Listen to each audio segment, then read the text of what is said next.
Hello అండి. అందరికీ నమస్కారం. ఏప్రిల్ 2వ తారీఖుని హనుమాన్ జయంతి జరిగిందని విషయం అందరికీ తెలుసు కదండీ. అయితే నేను ఇక్కడ ఒక స్పెషల్ న్యూస్ అనేది చెప్తున్నాను. ఇది నేను ఇండియా టీవీలో చూసాను.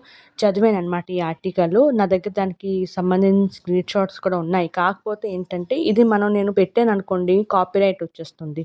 సో, అందుకే నేను ఓన్లీ వాయిస్ ద్వారా చెప్తున్నాననమాట. అయితే ఏంటంటే మహారాష్ట్రలోని అకోలా అని ఒక జిల్లా ఉన్నాదనమాట. మహారాష్ట్రలోని అకోలా అని ఒక జిల్లా ఉన్నది. అయితే అక్కడ ఏంటంటే ముంగాసాజీ మహారాజ్ సంస్థాన్ ద్వారా అంటే అదొక ఫారెస్ట్ ఏరియా. దాంట్లోని ఆంజనేయ స్వామి దేవాలయం చిన్నది ఉన్నదనమాట. అయితే అక్కడ ప్రతి సంవత్సరం కూడా ఏంటంటే ముంగాసాజీ మహారాజ్ సంస్థాన్ వైపు నుంచి ఈ హనుమాన్ జయంతి రోజు పూజలు గట్టా నిర్వహిస్తారనమాట. అయితే దానికి పూజారి ఎవరు అంటే రామదాస్ షిందే అనమాట. ఆ పూజారి పేరు రామదాస్ షిందే.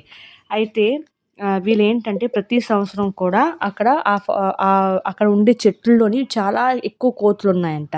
అయితే ప్రతి సంవత్సరం కూడా పూజ అయిన తర్వాత ఆళ్ళు స్వీట్స్ అనమాట. నైవేద్యం ఏంటంటే స్వీట్సు లైన్‌గా అక్కడ పెట్టేస్తారంట పళ్ళాల్లోని. కోతులు ఆటోమేటిక్‌గా అవే దిగిపోయి ఆ పళ్ళాలను చూసి దిగిపోయి లైన్‌గా కూర్చొని అవే తినేసి వెళ్ళిపోతాయంటండి.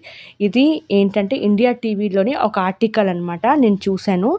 కాకపోతే మనం ఇక్కడ పెట్టామనుకోండి అది కాపీరైట్ వచ్చేస్తది కాబట్టి నేను పెట్టలేదు. ఓకేనండి.